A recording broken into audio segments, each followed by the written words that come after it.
పాండురాజు తన భార్యలైన కుంతి మాద్రిలతో కలిసి అరణ్యాలలో విహరిస్తూ వేటలో కాలం గడుపుతున్నాడు.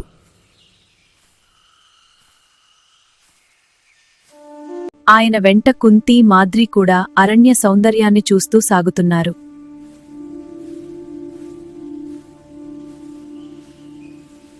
ఒకనాడు పాండురాజు మైథునంలో ఉన్న ఒక లేళ్ల జంటను చూశాడు. కాని అవి నిజానికి కిందముడనే ముని దంపతులు.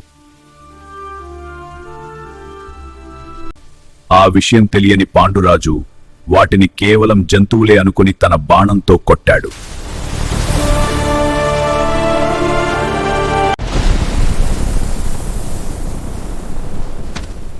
నేను సుఖంలో ఉన్నప్పుడు చంపావు కాబట్టి నీవు ఎప్పుడైతే నీ భార్యను కొడతావో అప్పుడే నీకు కూడా మరణం సంభవించునుగాక. మునిశాపానికి పాండురాజు గుండె పగిలినంత పనయింది.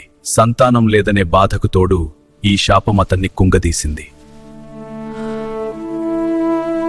వెంటనే రాజ్యసుఖాలు వదిలి సన్యాసం స్వీకరించి అరణ్యవాసం చేస్తానని నిశ్చయించుకున్నాడు.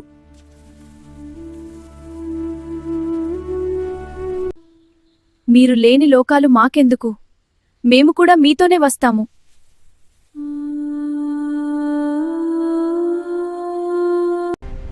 నాగ చైత్రరథ హిమవంత పర్వతాలను దాటుతూ వారు కఠినమైన ప్రయాణం సాగించారు. చివరకు అనేక మంది సిద్ధులు మునులు ఉండే శతశృంగ పర్వతం చేరారు. అక్కడే తపస్సు చేయసాగారు.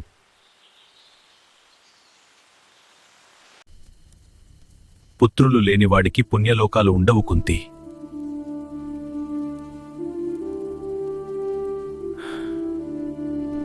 కుంతి, ఇతరుల వల్లనైనా సంతానం పొందడం ధర్మమే. ఇది క్షేత్రజ సంతానం. మన వంశం కోసం ఇది చాలా అవసరం. దయచేసి అంగీకరించు, ఇది మన కర్తవ్యం. అప్పుడు కుంతి చిన్నతనంలో దుర్వాసముని తనకిచ్చిన వరప్రసాదమైన మంత్రాన్ని గుర్తుచేసుకుంది.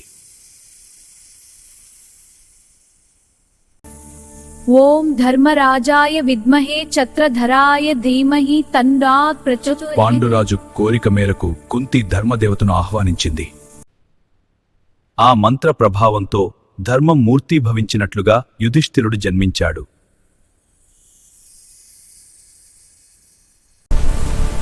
వాయుదేవా, నా ప్రార్థన విని నాకొక బలశాలే. తర్వాత బలశాలైన కొడుకు కోసం వాయుదేవుడిని ప్రార్థించగా భీమసేనుడు కలిగాడు. భీముడు పుట్టినప్పుడు ఒక వింత జరిగింది. పులిని చూసి కుంతి భయపడి లేవగా ఆ బాలుడు చేజారి రాతిపై పడ్డాడు.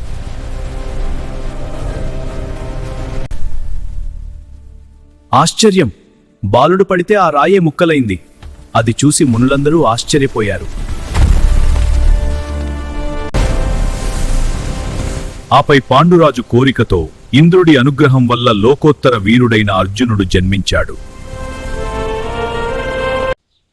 అక్కా, నీతో సమానంగా నేను కూడా పుత్రవతిని కావాలి. నాకు ఆ మంత్రం ఉపదేశించు.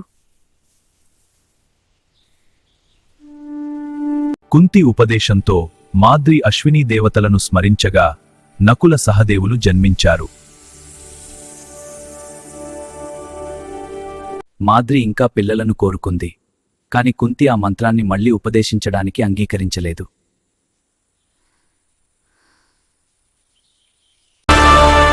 వసుదేవుడు తన పురోహితుడైన కశ్యపుడి ద్వారా పిల్లలకు కానుకలు, ఆభరణాలు పంపించాడు. ఋషుల సంరక్షణలో పాండవులు వేదాధ్యయనం చేస్తూ విలువిద్యలు నేర్చుకుంటూ పెరిగారు.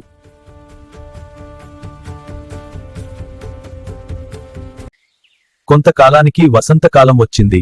ప్రకృతి అంతా అందంగా వికసించి మన్మథ ప్రేరేపితంగా ఉంది.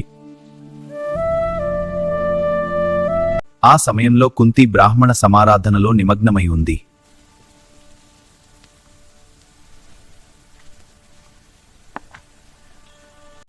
పాండురాజు ఒంటరిగా పూలు కోస్తున్న మాద్రిని చూశాడు.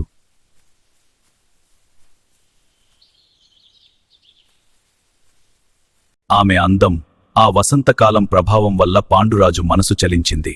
కిందముడి శాపం మరిచిపోయాడు. విధి లిఖితం దాటలేక ఆమెను చేరగానే పాండురాజు స్పృహ కోల్పోయాడు.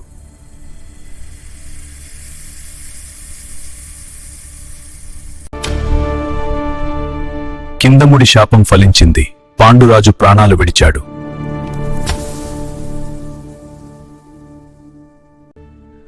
ఆ ఘోరాన్ని చూసి మాద్రి తల్లడిల్లిపోయింది.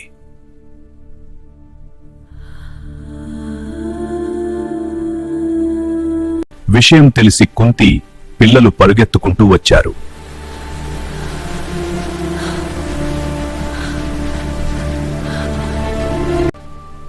అడవిలో ఆనందంగా సాగిన వారి జీవితం ఒకే ఒక్క క్షణంలో తారుమారైంది.